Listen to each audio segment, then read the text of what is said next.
ние сме дел од природата, но со текот на времето се оддалечуваме од неа. Со патиштата и пругите ги поврзуваме нашите градови и села, но ги раздвојуваме живеелиштата на дивите животни. Еколошките коридори. За да си го олесниме живеењето и меѓусебната комуникација, го загрозуваме функционирањето и опстанокот на дивиот свет. Можеме ли да го сопреме ова? Можеме ли да ја помогнеме на природата да го одржи својот природен тек? Мислам дека може.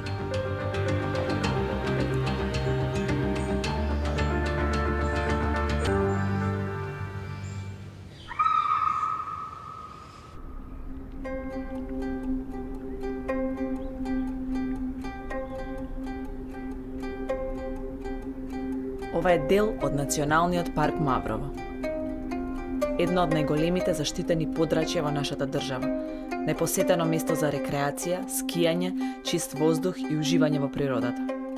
Но Маврово не е само ова.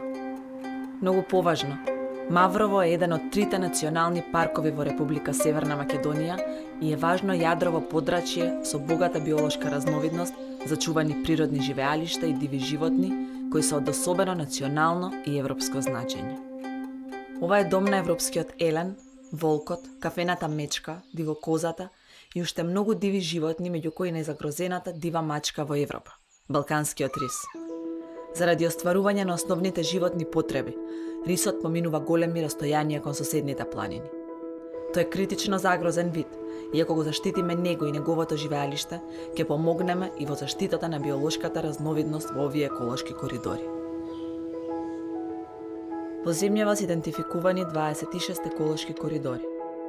Еколошкиот коридор е еколошка врска што овозможува движење на видовите од едно до друго место заради храна, партнер, размножување и одгледување на своите млади. Еколошките коридори може да ги гледаме и како сообраќајници на животните. Националниот парк Маврово, како јадрово подрачје, е поврзано со 5 еколошки коридори. Ова пространство е дом на голем број растенија и животни. И сега го човекот. За да го разбереме влијанието на патиштата кои минуваат низ еколошките коридори врз животните кои живеат таму, можеме да го погледнеме движењето на рисовите. Ова е Деки, рисот заловен за да се следи неговото движење. Од исцртувањата на мапата, гледаме дека тој неколку пати е приморен да го премине патот и да се доведе во опасност, а гледаме и случаи каде е спречен да го помине патот. Во некој случај, Деки е спречен во текот на лов или барање партнер, двете клучни работи за неговиот опстанок.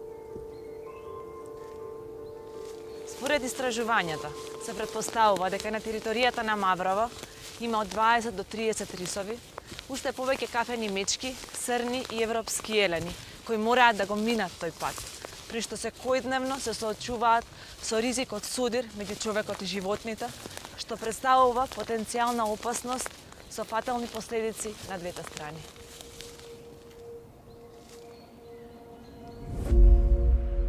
Иако во државава нема конкретни податоци за сообраќајните несреќи помеѓу животните и луѓето на патните правци, има неколку документирани случаи на судир со срна, мечка и рис.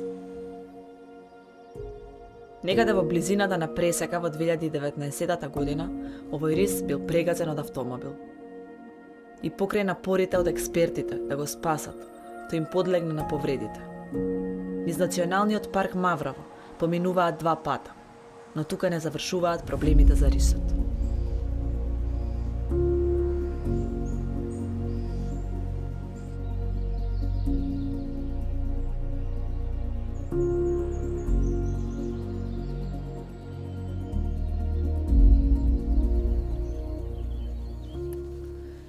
Зад мене се наоѓа Буковиќ. Според експертите, овој еколошки коридор е еден од најзначајните премини за поврзување на популациите на рисот од Маврово со популациите од планините Сувагора, масивот Мокра и Бабуна, неговиот природен автопат.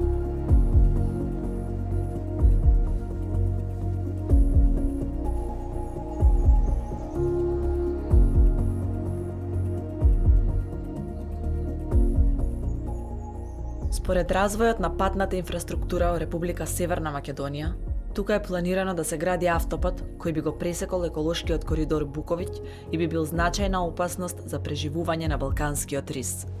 Но дали има решение?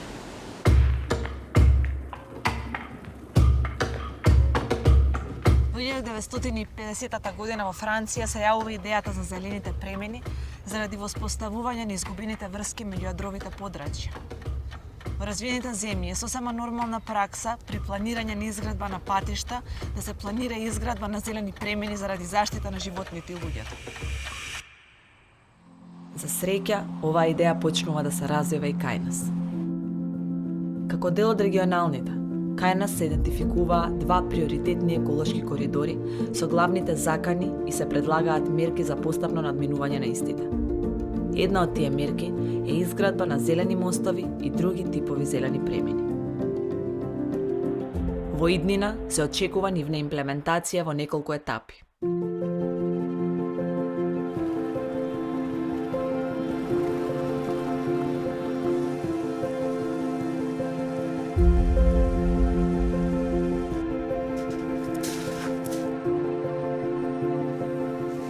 Време е рисот и сите диви животни да ја добијат почета што им ја должиме. Време е да се доближиме до природата. Време е за првиот зелен премин.